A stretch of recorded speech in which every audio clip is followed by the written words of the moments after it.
А вы сюда вообще в Чиган как приехали? Откуда?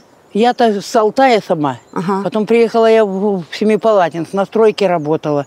Ну, тяжелая работа. Мне сказали, что, ну как, здесь снабжение хорошее. Вот. Мне в 115-м дали доме.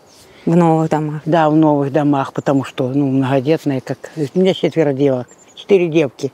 Вы в 115-м доме остались без коммуникаций, без ничего, Нет, да? я еще ночевала, а потом уже на следующий день и воду отключили, и свет отключили, и мы уже купили хатку эту. Вы знали уже, да? Уже, во, так уже все выезжали. Каждый день это не меньше 10 контейнеров уходило.